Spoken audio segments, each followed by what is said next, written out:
दुनिया स्वार्थी है। अकेले रहना सीखो।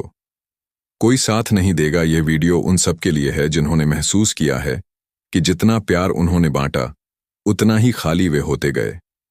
जिन्होंने रातों रात देखा कि जिन हाथों ने कभी थामा था वे हाथ अब दूर हो चुके हैं। जिन्होंने सोचा था कि रिश्ते पक्के हैं, लेकिन हालात ने बता दिया कि हर रिश्ता एक शर्त पर टिका है। ये वीडियो किसी को निराश नहीं करती, ये आंखें खोलती हैं, क्योंकि जब तक तुम यह सोचते रहोगे कि दुनिया तुम्हारा साथ देगी, तब तक तुम हर बार टूटोगे। जिस दिन तुम यह मान लोगे कि दुनिया स्वार्थी है और अकेले चलना ही असली ताकत है, उस दिन तुम आजाद हो जाओगे। आइए इस सच को समझते हैं, बिना किसी सजावट के, बिना किसी झूठी उम्मीद के, सीधे, सच्चे, गहरे। चाणक्य नीति 1, स्वार्थ प्रकृति का पहला नियम।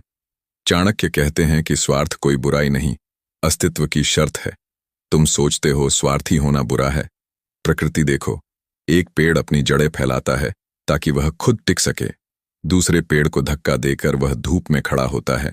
यह क्रूरता नहीं, यह जीवन का नियम है। हर जीव पहले अपने अस्तित्व की रक्षा करता है। यह डीएनए में लिखा है। मनुष्य चाहे कितनी भी सभ्यता की बातें कर ले, उसका मूल प्रोग्रामिंग यही है। पहले मैं फिर बाकी, यह समझ लो। स्वार्थ कोई चुनाव नहीं, यह डिजाइन है। तुम भी स्वार्थी हो, बस दिखता नहीं।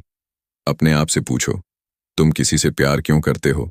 क्योंकि वह तुम्हें अच्छा महसूस कराता है, क्योंकि उसके साथ तुम सुरक्षित महसूस करते हो, क्योंकि वह तुम्हारी जरूरतें पूरी करता है, चाहे वह भावनात्मक हो, शारीरिक हो या सामाजिक।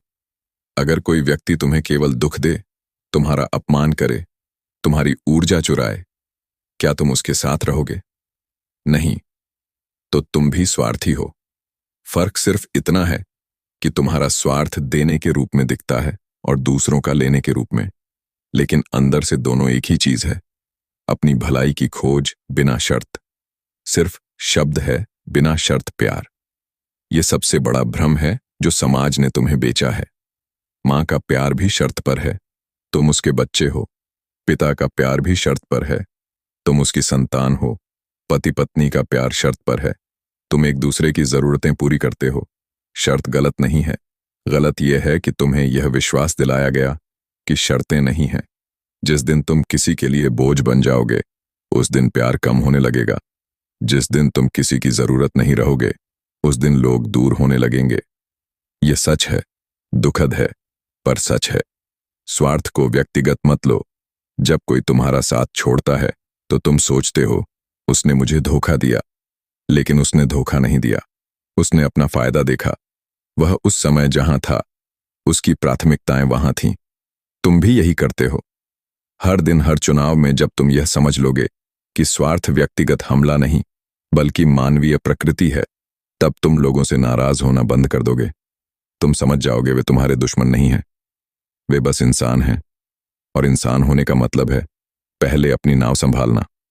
चाणक्य नीति 2, रिश्तों का गणित, जहां प्यार भी हिसाब है। हर रिश्ता एक लेन देन है। तुम्हें अच्छा नहीं लगेगा यह सुनना, पर यह सच है। हर रिश्ता एक अदृश्य खाता है। तुम देते हो, तुम लेते हो, तुम हिसाब लगाते हो, भले ही अनजाने में।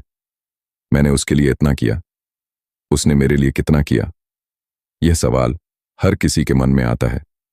जो कहता है कि नहीं आता, वह या तो झूठ बोल रहा है या खुद को धोखा दे रहा है। रिश्ते तब तक चलते हैं जब तक दोनों को लगता है कि उन्हें फायदा हो रहा है। फायदा हमेशा पैसा नहीं होता, कभी सम्मान, कभी सुरक्षा, कभी बस अकेलापन, दूर होना। जिस दिन किसी एक को लगता है कि वह लगातार दे रहा है और कुछ नहीं मिल रहा, उस दिन रिश्ता टूट जाता है। तुम उतने ही मूल्यवान हो जितनी तुम्हारी उपयोगिता कठोर है। पर सुन लो, लोग तुमसे तब तक जुड़े रहते हैं जब तक तुम उनके किसी काम आते हो। तुम मजाकिया हो तो लोग तुम्हारे आसपास रहते हैं क्योंकि तुम हंसाते हो। तुम पैसे वाले हो तो लोग तुमसे दोस्ती करते हैं। तुम सुनने वाले हो तो लोग अपने दुख तुम्हें सुनाते हैं। जिस दिन तुम हंसाना बंद कर दोगे, पैसे खत्म हो जाएंगे, सुनने की क्षमता कम हो जाएगी। उस दिन लोगों की भीड़ पतली होने लगेगी। यह देशद्रोह नहीं है, यह मनोविज्ञान है। तुम भी यही करते हो, बस नाम बदल दो। दूसरों पर उंगली उठाने से पहले अपने रिश्तों को देखो। तुम अपने उस दोस्त से क्यों जुड़े हो जो तुम्हारी मदद करता है? तुम उस साथी से क्यों प्यार करते हो जो तुम्हें सुरक्षित महसूस कराता है? तुम उस बॉस की क्यों इज्जत करते हो जो तुम प्रमोशन देता है? अगर कोई व्यक्ति तुम्हें कुछ ना दे, ना पैसा, ना सम्मान, ना सुरक्षा, ना खुशी, तो क्या तुम उसके साथ रहोगे? नहीं। तो तुम भी वही करते हो जो दूसरे करते हैं। बस तुम इसे प्यार, वफादारी, कर्तव्य का नाम दे देते हो और दूसरों के उसी व्यवहार को स्वार्थ कहते हो। रिश्तों में सबसे बड़ा दुख उम्मीदें। तुम दुखी इसलिए होते हो क्योंकि तुम उम्मीद रखते हो। तुम सोचते हो मैंने उसके लिए इतना किया तो वह भी मेरे लिए करेगा। वह मेरा अपना है, कभी धोखा नहीं देगा। हमारी दोस्ती पक्की है, वह हमेशा साथ रहेगा। और फिर जब ऐसा नहीं होता तो तुम टूट जाते हो। लेकिन सच यह है, तुमने वो उम्मीदें खुद बनाई थीं। किसी ने तुमसे वादा नहीं किया था। तुमने अपने मन में एक कहानी लिखी और जब हकीकत उस कहानी से मिली नहीं तो दुखी हो गए। उम्मीद ही दुख का सबसे बड़ा कारण है। उम्मीद रखो, लेकिन यह जानकर रखो कि टूट सकती है। और जब टूटे तो यह मत सोचो कि दुनिया ने धोखा दिया। सोचो, मैंने उम्मीद लगाई थी, वह पूरी नहीं हुई। अब आगे बढ़ता हूं। चाणक्य नीति 3। अकेले रहना डर नहीं, ताकत है। अकेलापन और एकांत में फर्क समझो। अकेलापन, लोनलीनेस, एक पीड़ा है जब तुम चाहते हो कि कोई हो पर कोई नहीं है। एकांत, सॉलिट्यूड, एक शक्ति है जब तुम जानबूझकर खुद के साथ वक्त बिताते हो, क्योंकि तुम जानते हो कि यही वह जगह है जहां तुम असली रूप में मिलते हो। अधिकतर लोग एकांत को अकेलापन समझकर उससे भागते हैं। वे भीड़ में डूब जाते हैं, शोर में खो जाते हैं ताकि उन्हें अपने अंदर की खालीपन ना दिखे। लेकिन जो भागता है वह कभी मजबूत नहीं बनता। अकेले रहने का मतलब यह नहीं कि तुमसे कोई प्यार नहीं करता, ये बात समझ लो। अकेले रहने का चुनाव करना और अकेला पड़ जाना दोनों अलग हैं।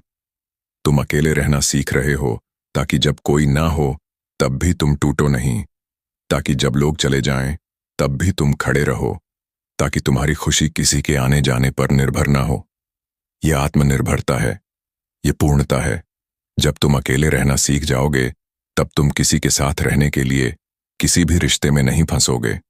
तब तुम चुनाव करोगे, मैं तुम्हारे साथ इसलिए हूं क्योंकि मैं चाहता हूं, इसलिए नहीं कि मुझे जरूरत है। अकेले रहने वाले सबसे मजबूत होते हैं। इतिहास खोलो, सबसे बड़े विचार, सबसे गहरी रचनाएं, सबसे क्रांतिकारी खोजें सब एकांत में हुई। क्यों? क्योंकि भीड़ में तुम दूसरों के विचारों से भर जाते हो। शोर में तुम अपनी आवाज सुन नहीं पाते। अकेले में ही तुम अपने मन की गहराइयों में उतर पाते हो। जो अकेले नहीं रह सकता वह कभी खुद को नहीं जान पाता, और जो खुद को नहीं जानता वह कभी पूरा नहीं होता। अकेले रहना कैसे सीखें? सीधे कदम। पहला कदम, अपने साथ वक्त बिताना शुरू करो। हफ्ते में एक दिन सिर्फ अपने लिए रखो। कोई दोस्त नहीं, कोई परिवार नहीं, कोई फोन नहीं। बस तुम पार्क में बैठो, किताब पढ़ो, खाना बनाओ, घूमने चले जाओ। शुरू में अजीब लगेगा, धीरे धीरे तुम्हें अपनी ही संगति में शांति मिलने लगेगी। दूसरा कदम, अकेले यात्रा करो। साल में कम से कम एक बार अकेले कहीं जाओ। तुम्हें पता चलेगा कि तुम कितने सक्षम हो। टिकट बुक करना, रास्ता पूछना, खाना ऑर्डर करना, खो जाना, फिर सही रास्ता ढूंढना, यह सब तुम्हारा आत्मविश्वास बढ़ाते हैं। तीसरा कदम, अपने मन से बात करो। एक डायरी रखो, हर दिन लिखो, आज कैसा लगा, क्या सोचा, क्या समझा। जब तुम लिखोगे तो तुम अपने मन को सुनोगे, और जब तुम अपने मन को सुनोगे तो तुम खुद से दोस्ती करोगे। चौथा कदम, सोशल मीडिया से दूरी बनाओ। सोशल मीडिया तुम्हें दिखाता है कि सबके पास दोस्त हैं, सब मस्त हैं, सब कनेक्टेड हैं। ये झूठ है। असली कनेक्शन तो खुद से होता है। एक हफ्ते के लिए इंस्टाग्राम, फेसबुक बंद कर दो, देखो क्या होता है। तुम्हें पता चलेगा कि तुम्हारी जिंदगी में कितना खालीपन था जो दूसरों की तस्वीरों से भरा हुआ था। दोस्तों, वीडियो को एक लाइक कर दीजिए और दिल से एक प्यारा सा कमेंट जरूर लिखिए। ऐसा करने से आचार्य चाणक्य जी का आशीर्वाद हमेशा आप पर बना रहेगा। साथ ही चैनल को सब्सक्राइब करना मत भूलिए और कमेंट में यह भी जरूर बताइए कि आप यह वीडियो किस जगह से देख रहे हैं। अब बिना देर किए चलिए दोस्तों, वीडियो को आगे बढ़ाते हैं। चाणक्य नीति